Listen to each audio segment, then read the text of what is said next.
یہ ویڈیو کا سوال بہت لوگ پوچھتے ہیں کہ ویڈیو بنانا جائز ہے کہ ناجائز ہے. دیکھو اس بارے میں دارالعلوم کورنگی میں حضرت مفتی تقی عثمانی صاحب کی نگرانی میں کئی مہینے بحثیں ہوئی ہیں ویڈیو سی ڈی کی تصویر کے بارے میں. حضرت مفتی رفیع صاحب رحمہ اللہ تعالیٰ بھی زندہ تھے، مفتی اعظم پاکستان، اور جامع رشید کے علماء کا تو تصویر کے بارے میں موقف انتہائی سخت تھا. جتنے میرا خیال ہے ہم لوگ تصویر کے خلاف تھے اتنا شاید کوئی بھی نہیں ہو. تو اس پہ بہت علمی بحث ہوئی ہے. اس کے بعد یہ فیصلہ ہوا ہے کہ جو اکثر علماء کا پہلے جو یعنی کچھ علماء ایسے تھے جو شروع کی مجلسوں میں اس کے خلاف تھے، جن میں مفتی نظام الدین شامزی شہید رحمۃ اللہ علیہ بھی، لیکن ان تحقیقی مجالس میں شرکت کے بعد حضرت مفتی نظام الدین شامزی رحمہ اللہ تعالیٰ کا موقف بھی چینج ہو گیا اور وہ بھی اس ڈیجیٹل تصویر کے جواز کے قائل ہو گئے تھے. تو اتنے بڑے بڑے علماء نے ایک تحقیق کر کے ایک رائے قائم کی ہے.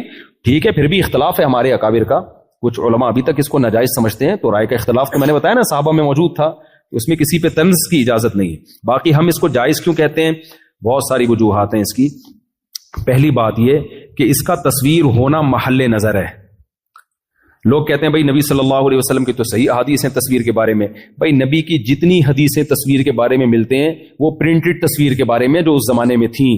ڈیجیٹل تصویر جس میں قرار ہی نہیں ہے، یہ اس زمانے میں تھی نہیں.